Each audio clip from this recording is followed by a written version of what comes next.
The Slippery Slope, 미끄러운 경사면의 문제. 흔히 어떤 문제에 있어 한 원칙이 무너지면 다른 원칙들도 순차적으로 무너지게 되는 현상을 말합니다. 마치 미끄럼틀에 탄 것처럼 한번 내려가기 시작하면 좋든 싫든 멈추지 못하고 끝까지 내려가게 되는 겁니다. 2018년 11월 1일 대한민국 대법원은 대한민국 역사에 큰 영향을 미칠 판결을 내립니다. 양심적 병역 거부와 관련한 판결. 대법관 다수는 양심적 병역 거부가 병역법 88조 1항에 명시한 정당한 사유에 해당한다고 선언했습니다. 그리고 이 순간 대한민국 국방은 미끄럼틀 위에서 내려가기 시작했습니다. 점점 가속도가 붙으며 국방 체계는 물론 사실상 국방의 의무와 징병제 전체가 뒤바뀌게 될 수밖에 없는 상황. 이 병역 거부의 미끄럼틀이 무엇인지, 그리고 그 목적지는 어디인지 지금부터 살펴보겠습니다.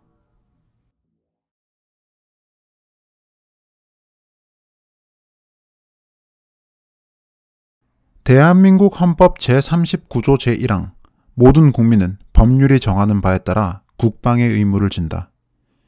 헌법은 국가의 체제와 국민의 기본권을 규정하는 근본 규범입니다.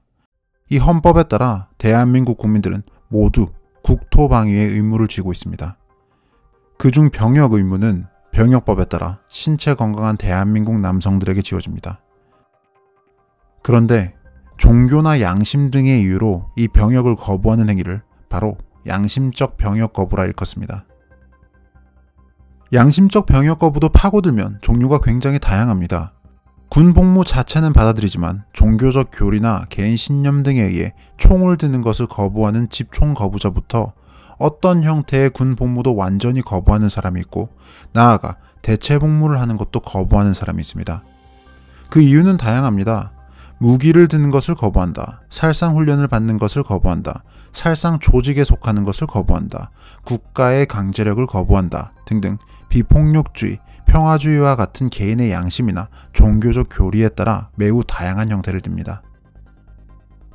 이 양심적 병역 거부자들 모두의 운명을 쥐고 있는 게 바로 병역법 88조 1항입니다.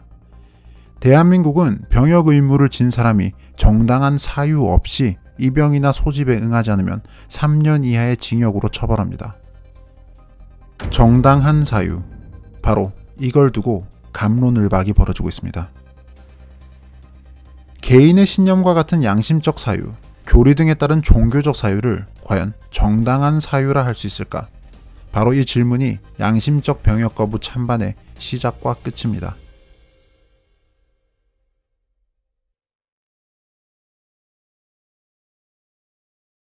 (1949년 8월) 건국 1년 후 최초의 병역법이 공포된 이래 계속 징병제를 유지해온 대한민국. 당연하게 이어져온 병역 의무와 관련해 갑론을박이 일기 시작한 건 2000년대 여호와의 증인 신자들이 주목받으면서였습니다. 종교 여호와의 증인은 아주 엄격한 교리를 채택하고 있습니다. 대표적으로 알려진 게 수혈 거부, 국기에 대한 경례 거부, 집총 거부 등입니다. 과다출혈이나 질환 등으로 피를 꼭 수혈해야 하는 상황에도 극구 이를 거부하고 죽음을 택하는 신자들이 있습니다. 교리를 따라야만 천국에 갈 수 있다는 믿음 때문입니다. 같은 이유로 교리에 따라 무기인 총을 드는 것을 거부하고 신자들은 이에 따라 병역 거부를 해왔습니다. 병역법 위반으로 감옥에 가더라도 교리를 지키겠다는 겁니다. 그렇게 많은 여호와의 증인 병역 거부자들이 감옥에 가던 중 2004년 5월 서울 남부지법에서 이와 관련해 최초로 무죄 판결이 나옵니다. 종교적 이유로 입대하지 않거나 예비군 훈련을 받지 않아 기소된 피고들에게 무죄가 선고된 최초의 사건. 하지만 얼마 지나지 않아 대법원에서 이 판결을 뒤집고 유죄를 선고합니다. 헌법재판소에서도 종교적, 양심적 병역 거부를 처벌하는 병역법이 합헌이라는 결정을 내렸습니다. 비록 결과적으로 유죄가 선고되고 피고들은 감옥에 갔지만 이는 양심적 병역 거부와 관련한 논의에 여론의 관심을 모으기에 충분했습니다. 이후 재판부에서는 양심적 병역 거부와 관련해 산발적으로 무죄들이 선고됩니다. 주로 여호와의 증인 신자들의 군입대 거부 혹은 예비군 훈련 거부 관련으로 1심 무죄 판결이 났다가 항소, 상고심에서 유죄로 뒤집혀왔습니다. 2016년에는 처음으로 항소심에서 무죄 판결이 났으나 결국 상고심에서 유죄 판결을 내렸습니다. 그리고 2017년 문재인 대통령이 집권하기 시작하며 여기에 큰 변화가 생기기 시작합니다.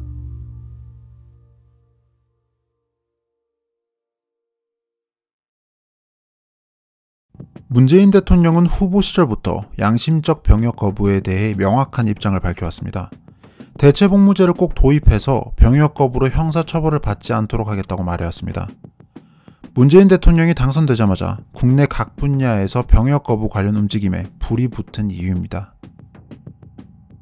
문재인 정부 출범 직후 국회에서는 민주당 주도하에 양심적 병역 거부자들의 대체복무를 위한 각종 입법 활동이 추진됩니다. 거리에서는 양심적 병역 거부를 주장해온 시민단체 등이 대대적인 시위를 벌이며 여론전에 나섭니다. 문재인 대통령 역시 적극적인 움직임을 보입니다. 주요 고위공직자 후보로 지명한 사람들은 절대 다수가 양심적 병역 거부를 옹호하는 사람들이었습니다. 양심적 병역 거부자에 대한 처벌에 부정적이고 대체복무 필요성을 강조한 박상기가 법무부 장관이 됩니다. 문재인 대통령에 의해 임명된 김명수 대법원장 역시 대체복무제 허용을 주장해왔습니다. 헌법재판소 소장으로는 양심적 병역 거부자 처벌 반대 입장을 밝혀온 이진성이 앉습니다. 양심적 병역 거부와 관련해 대한민국 사법의 정점에 있는 사람들의 입장이 모두 동일한 겁니다. 행정부, 사법부의 주요 구성원들이 모두 양심적 병역 거부자에 대한 처벌에 반대하고 대체복무를 주장했으며 입법부 역시 여당 주도하에 각종 법안들이 발의되던 상황. 이런 분위기 속에 병역 거부자에 대한 하급심법원의 무죄 판결 숫자가 급격히 늘어납니다. 다음에 사법부에서는 본격적으로 양심적 병역 거부에 대한 재논의를 시작합니다. 앞서 2004년 전원합의체 판결을 통해 대법원은 양심적 병역 거부자에 대해 처벌을 해야 한다고 결론 내린 바 있습니다. 하지만 대법원은 그 이후에도 하급심에서 89건의 무죄 판결이 나왔고 대체복무제 도입 등 사법 환경에 변화가 있었으니 재논의를 해야 한다는 논지를 들고 나왔습니다. 참고로 그 89건의 무죄 판결 중 74건은 2017년 이후에 나온 것들입니다. 한편 헌법재판소 병역법 88조 1항의 위헌 여부를 판단해달라며 양심적 병역 거부자가 헌법 소원과 위헌 법률 심판을 청구하는데요. 여기서 헌재는 합헌사, 위헌사, 각하 1로 합헌 결정을 내립니다. 하지만 대체복무제가 규정되지 않은 상황에서 양심적 병역 거부자를 처벌한다면 과잉 금지 원칙을 위반해 양심의 자유를 침해하는 것이라는 단서를 붙입니다. 이에 따라 병역의 종류를 현역, 예비역, 보충역, 병역준비역, 전시근로역 등으로만 규정한 병역법 5조를 개정하라고 판시합니다. 다시 말해 대체복무의 길을 열라고 선언한 겁니다. 그리고 마침내 2018년 11월 1일 결정적인 사건이 발생합니다. 대법원이 사상 최초로 양심적 병역 거부자에게 무죄 취지의 판결을 내린 겁니다. 병역법 위반 혐의로 기소된 여호와의 증인 신자에 대해 대법원은 9대4로 무죄 취지 파기환송합니다. 병역 의무 이행을 일률적으로 강제하고 불이행에 대해 형사처벌 등 제재하는 것은 소수자에 대한 관용이라는 자유민주주의 정신에 위배된다. 양심적 병역 거부는 88조 1항의 정당한 사유에 해당한다. 대법관 다수의 판단이었습니다. 병역을 거부할 정당한 사유. 대법원은 피고인 여호와의 증인 신자가 교리에 따라 병역을 거부하는 것이 정당한 사유가 된다고 판단했습니다. 그리고 이는 병역 거부라는 이슈 자체를 미끄럼틀에 올린 일이 되었습니다. 1949년 진병제 도입 이후 최초로 양심적 병역 거부자에 대해 무죄 판단을 했고 대법원이 내놓은 원칙에 따라 앞으로도 양심적 병역 거부자로 인정이 될 경우 병역 거부에 대한 처벌을 면제받게 됩니다. 대신 헌법재판소의 판시에 따라 국회가 서둘러 통과시킨 병역법 개정안 등을 통해 대체복무를 하게 됩니다. 문제는 그 대상과 범위가 기하급수적으로 늘어날 거라는 점입니다. 2021년 2월 말 그때까지 대체복무에 편입되어 온 사람들은 약 1000여 명으로 모두가 여호와의 증인 신자들이었습니다. 그런데 종교와 관계없는 개인 신념에 따라 대체복무를 인정받은 사례가 나왔습니다. 총을 들어야 평화가 지켜지느냐, 총을 내려야 평화가 지켜지느냐, 저는 후자라고 생각했다. 2018년부터 병역을 거부해온 모 씨는 비폭력 신념을 인정받아 양심적 병역 거부자가 되었습니다. 이에 따라 처음으로 개인 신념을 근거로 대체 복무를 하게 됩니다. 이는 모두가 예상할 수 있는 일이었습니다. 종교적 교리에 따라 군대에 가지 않겠다면 평화주의, 비폭력주의와 같은 개인의 신념을 근거로 군대에 가지 않는 것도 허용해주는 게 형평성에 맞기 때문입니다. 그리고 이 개인의 신념이라는 것은 국가기관이 검증할 수 없는 것입니다. 병무청에서 최초의 비종교 양심적 병역 거부자가 허용된 바로 다음 날 대법원에서도 비슷한 판단이 나옵니다. 비종교적 신념을 이유로 예비군 훈련을 거부한 사람에 대해 정당한 사유에 해당한다는 판단을 내린 겁니다. 피고인은 16차례에 걸친 예비군 훈련 소집 통지서를 받고도 훈련에 불참해 기소됐습니다. 피고는 본인이 폭력을 거부하는 개인적 양심과 신념에 따라 예비군 훈련을 거부했다고 주장해왔습니다. 반면 검사 측은 피고가 과거 카운터 스트라이크, 오버워치, 리그 오브 레전드 등 폭력성이 있는 게임을 한 이력이 있다는 것을 증거로 제출했습니다. 비폭력이라는 신념이 의심된다는 겁니다. 재미있게도 피고는 본인이 과거 미군의 민간인 학살 동영상을 본 후 카운터 스트라이크를 그만뒀다는 다소 정치적인 진술을 냈고, 최근까지도 플레이한 오버워치나 리그 오브 레전드 등의 경우에는 캐릭터들이 죽지 않고 부활하는 등 실제 전쟁과 다르다는 논리로 이를 받아쳤습니다. 재판부는 이 피고의 손을 들어줬습니다. 비종교적 양심의 경우 종교활동 등과 같이 자연스럽게 외부로 표명할 수 있는 수단이 많지 않다며 피고를 옹호했습니다. 즉, 현실적으로 병역 거부자가 표명하는 비종교적 신념이 진심인지 아닌지를 검증하기 어렵다는 의미를 내포하고 있습니다. 따라서 병역 거부자들에게 지나치게 엄격한 양심 표명을 요구하며 검증을 하려 할 경우 사실상 병역 거부를 허용하지 않는 것처럼 된다며 무죄를 선고합니다. 이러한 최근 판례들은 앞으로 병역 거부자의 숫자가 기하급수적으로 늘어날 것을 의미합니다. 종교를 이유로 병역을 거부하는 것을 허용한 이상 종교뿐만 아니라 개인의 신념에 의한 병역 거부도 허용을 하는 게 당연하고, 앞으로 그 범위는 점차 확대될 수밖에 없습니다. 개인의 양심, 신념, 가치관 등은 법적으로 모호한 구석이 많고 국가에서는 이를 판단할 수 없습니다. 따라서 이제는 누구든 원하기만 한다면 양심적 병역 거부자라는 미명 아래 군입대를 피할 수 있게 된 겁니다. 현재 그나마 이를 막고 있는 건 현역 군 복무기간보다 길게 설정된 대체복무기간인데요. 문제는 앞으로 대체복무기간이 축소될 가능성이 충분히 있다는 점입니다.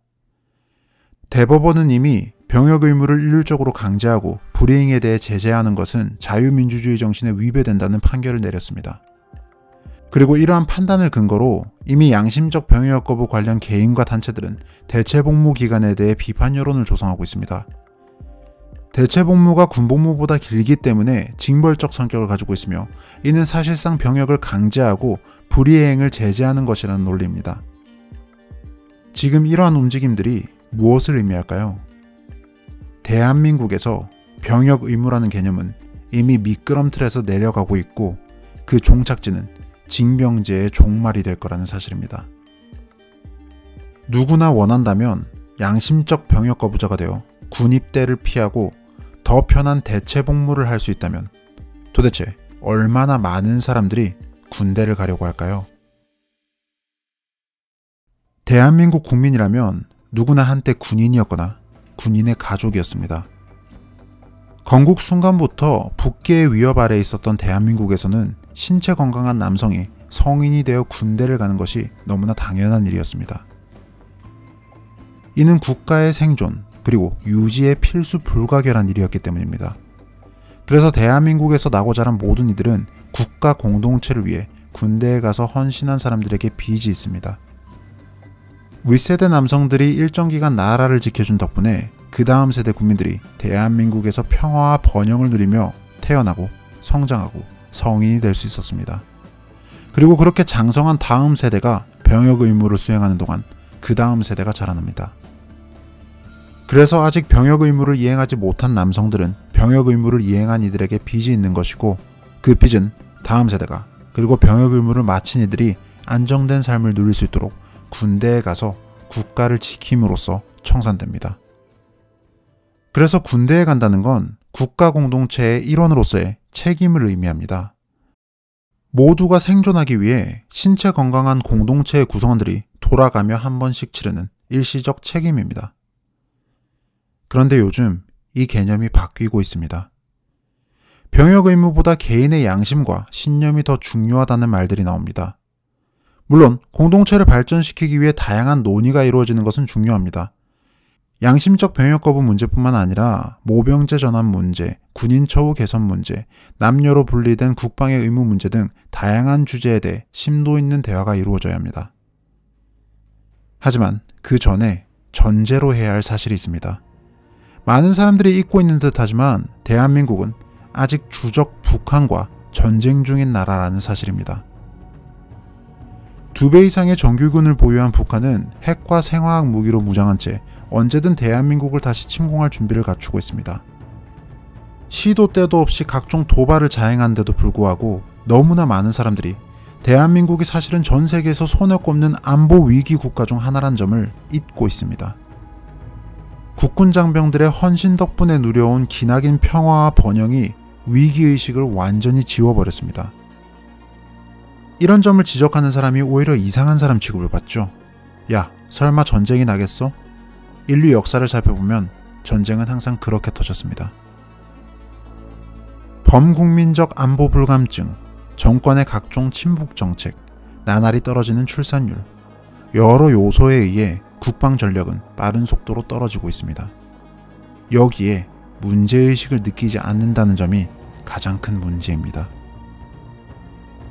양심적 병역 거부, 때로는 이 말이 너무나 사치스럽게 느껴집니다. 온 국민의 생존이 걸려있는 문제에 소수자에 대한 관용을 이야기한다는 것.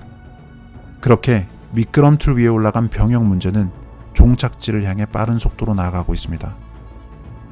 지금처럼 아무 현실적 대안 없이 그저 소수자의 개인 양심과 신념을 보호한다는 말의 성찬만을 되풀이한다면 그 미끄럼틀의 종착지는 틀림없이 국방 해체입니다.